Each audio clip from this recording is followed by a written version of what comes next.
Dia, Evangelho, segundo escreveu João, capítulo 1, do verso 40 até o 42, que diz assim: Evangelho segundo escreveu João, capítulo 1, do verso 40 ao 42, que diz assim: E era André, irmão de Simão Pedro, um dos dois que ouviram aquilo que Jesus e o haviam seguido.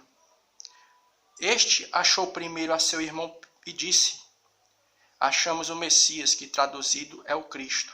E levou-o a Jesus. E olhando Jesus para ele, disse: Tu és Simão, filho de Jonas, e tu serás chamado Cefas, que quer dizer Pedro, repetindo a leitura, né?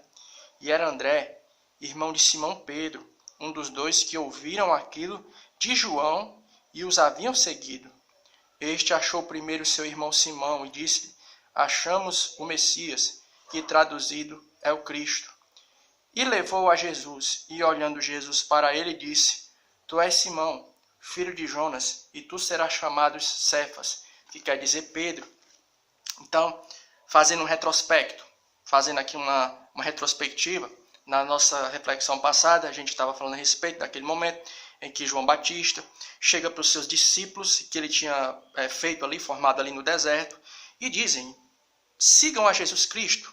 E as Escrituras nos dizem que desses dois discípulos que deixaram ali o discipulado de João Batista e passaram a seguir Jesus, um deles era André. E André era irmão de Pedro. E as Escrituras nos dizem que após André ter tido aquele contato primeiro com Jesus, né, ter tido aquela experiência com Cristo, por intermédio da palavra de João Batista, né, o que é que acontece? As Escrituras nos dizem que logo após André ter tido aquele primeiro contato com Jesus, ele faz o quê? Ele chama Pedro, seu irmão. Né? Aí vamos aqui fazer aqui uma análise, né, tentar aqui montar um pensamento. O que a gente pode falar a respeito de André? Do apóstolo André, que fez parte do primeiro do colégio apostólico dos 12 apóstolos, né? É que quando você parar para fazer uma análise de quem foi André, o irmão do apóstolo Pedro, você vai ver uma coisa interessante, é que se você for comparar, por exemplo, André com Pedro, ele não foi aquele cara, aquele apóstolo de muito destaque, né? Você faz uma comparação, todo mundo já ouviu falar de Pedro, né? Pedro foi aquele discípulo de Jesus Cristo que negou ele, e sacou da espada, cortou a orelha ali de alguém que auxiliava o sumo sacerdote. Era aquele cara super sanguíneo. Mas a respeito de André, a gente ouve pouca coisa, né? Mas o que a gente vê nesse texto aqui? É que André, após ter tido aquele primeiro encontro com Jesus Cristo, ele fez o quê? Ele chegou até o seu irmão e: Poxa, Pedro, eu tive um encontro com Cristo, aquele do qual as Escrituras falavam. Vem cá que eu quero te apresentar para ele também, né? Então o que a gente entende? Pegue bem um pensamento aí, ó. Se a gente for comparar André com Pedro, ele não era aquele cara de muito destaque, não. É tanto que se você for procurar na Bíblia Sagrada, concernente informações a respeito dele, a gente não vai ter muita coisa, não. A não ser que a gente faça o quê? Uso de algumas fontes históricas, extra-bíblicas, né? Coisas concernentes à questão das tradições antigas, né? Mas André era aquele cara muito recatado, se você for comparar ele com Pedro. Mas quando ele teve aquele encontro com Cristo, ele ficou tão ansioso que disse assim: eu quero que meu irmão também tenha um contato com Jesus Cristo. Eu quero falar de Jesus para ele também. Vem cá, Pedro, quero te apresentar para Jesus. É aquele do qual as Escrituras do Velho Testamento falavam. Então, o que a gente pode tirar logo aqui? É o seguinte, você vai pegar o pensamento. André não era um cara ciumento nem inseguro. Isso serve para mim e para você. Por quê? Porque para pensar. Quando você parar para fazer uma análise a respeito de Pedro era um líder nato. Desde o momento, antes dele ter tido um encontro com Cristo, quando ele estava ali junto dos pescadores, você vai ver o quê? Que Pedro era um líder nato. Ele era sempre aquele que tomava a frente. Era um cara de destaque, um cara sanguíneo, né? Então André ele não era um cara ciumento, não. Por quê? Porque era para ele ter pensado assim, ó. Cara, Pedro ele é um cara que tem um potencial muito grande. Eu conheço o meu irmão. O meu irmão é um líder nato. Ele tem muitas qualidades. Ele é um cara que... Poxa, ele é um líder nato. Se eu apresentar ele para Jesus Cristo, sabe o que vai acontecer? Jesus vai ver o talento dele e com certeza ele vai, tipo assim, dar mais atenção para ele do que para mim. Ou seja, ele vai ser um cara de destaque no que é concernente o quê? O ministério de Jesus. Rapaz, se eu apresentar o meu irmão para Jesus Cristo, o que é que vai acontecer? Meu irmão vai se destacar, porque ele já é um líder nato. Então eu entendo o quê? que André, o irmão de Pedro, não era um cara ciumento nem inseguro. Que se ele fosse um cara inseguro e ciumento, sabe o que era para ele ter pensado? Eu não vou apresentar, eu não vou levar o meu irmão para Jesus, não. Porque ele é um líder nato, é um cara que tem potencial. Se Jesus vê o potencial dele, vai ver que ele tem mais potencial do que eu, com certeza no ministério ele vai ser o quê? Ele vai ser beneficiado. Então, irmão, Pedro, fica aí. Ele pegou aí o pensamento, essa atitude de André. André não era aquele cara que se destacou muito ali no colégio apostólico, não. Ele era um cara tímido, recatado. Mas qual era a qualidade de André? Ele não era um cara inseguro e ciumento. Que Deus em Cristo nessa manhã, ele nos ajude a vencer essas inseguranças que muitas vezes nos cercam, né? Às vezes, quando a gente vê que uma pessoa tem um potencial, né, tem condição para fazer alguma coisa mais do que a gente já fica logo com medo. Eu não quero nem que ninguém saiba, nem que essa pessoa aqui tem talento, não. Fica aí. Por quê? Porque nós temos medo que a pessoa se destaque.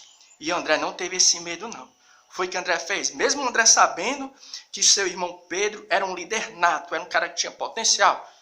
Vem cá, Pedro, eu quero te apresentar para Jesus. Olha aí para tu ver como é que são as coisas. Que nesta manhã Deus ele também possa produzir em mim e você esse sentimento, né? De tipo assim, fazer com que se o meu irmão, minha irmã, tem algum tipo de talento natural, coisa do tipo, ele venha a se destacar, ele venha a se aproximar mais de Cristo. Não pelo contrário, não se afastar. Olha aí, pegou bem o pensamento? André podia ter pensado assim, ó, eu não vou apresentar meu irmão para Jesus não, porque ele é um líder nato, tem muito potencial. Se Jesus conhecer ele, Jesus vai ver logo os talentos dele, ele vai ver o que é que vai acontecer com Pedro. Ele vai se destacar no ministério, né? Mas foi foi que André fez. Eu quero é que você venha, Pedro, eu quero que você tenha uma experiência com Cristo também. Eu quero que você se destaque, eu quero que Jesus conheça quem é você. Olha aí para tu ver como é que é legal, né? E quando você avança mais um pouquinho, quando Jesus Cristo olha para Pedro, ele vai dizer uma coisa muito interessante, para tu ver como é legal, né? A gente fazer uso assim de como é que a gente pode dizer? Uma visão analítica das coisas, né? E Jesus vai olhar para ele e vai dizer assim, ó. E olhando Jesus para ele, disse para Simão, ó, tu és Simão, filho de Jonas, mas tu serás chamado Cefas, que quer dizer Pedro, ou seja, rocha, né? Quando você para fazer uma análise dessa palavra Pedro e Cefas, quer dizer o que? Rocha, ou seja, Jesus estava fazendo referência ali de uma maneira espiritual a uma qualidade que Pedro tinha. Mas quando você para fazer uma análise do restante do perfil psicológico de Pedro, quem era Pedro? Pedro era uma gangorra. Uma hora ele dizia que ia, outra hora ele dizia que... Ele foi o primeiro a dizer assim, ó, Jesus, eu vou contigo até a morte. Mas quando o negócio ficou estreito, ele disse assim, eu nem conheço Jesus Cristo, negou ele, né? Ou seja, Pedro era aquele cara meio que sanguíneo, ele era meio gangorra, era um cara inconstante. Mas Jesus, e para pensar bem, ó, Jesus não era Deus? Jesus não é Deus? Então, quando ele teve um encontro com Simão, com certeza ele já conhecia todos os defeitos de Simão. Mas o que é que acontece? Ele não profetizou o defeito de Simão, em cima do defeito de Simão. Ele profetizou o quê? Em cima da qualidade. Era como se Jesus dissesse assim, ó, Pedro, eu sei quem é tu. Sei até que tu vai me negar. Mas eu não vou olhar para isso não. Sabe o que eu vejo em ti? Eu vejo um potencial de um líder. Né? Eu vejo, tu pode ser um crente gangorra, cheio de dificuldades e inconstâncias, mas tu serás Pedro. Hoje tu pode até me dar um pouco de trabalho, mas amanhã tu vai ser um dos maiores líderes da igreja. Olha a visão de Deus como é diferente da nossa, né? A gente só vê o defeito da pessoa, né? Mas Jesus viu o quê? Jesus não viu o Pedro inconstante, mas Jesus viu o quê? No primeiro encontro com Pedro, Jesus viu o Pedro firme, o Pedro da rocha, o Pedro que logo no capítulo 2 de Atos dos Apóstolos, quando o Espírito Santo desceu, com uma palavra, uma ministração, ele ganhou quase 3.000 pessoas para Jesus Cristo, né? Então, que Deus em Cristo, nessa manhã, continue abençoando, nos abençoando, abençoando você, todos nós. Tchau!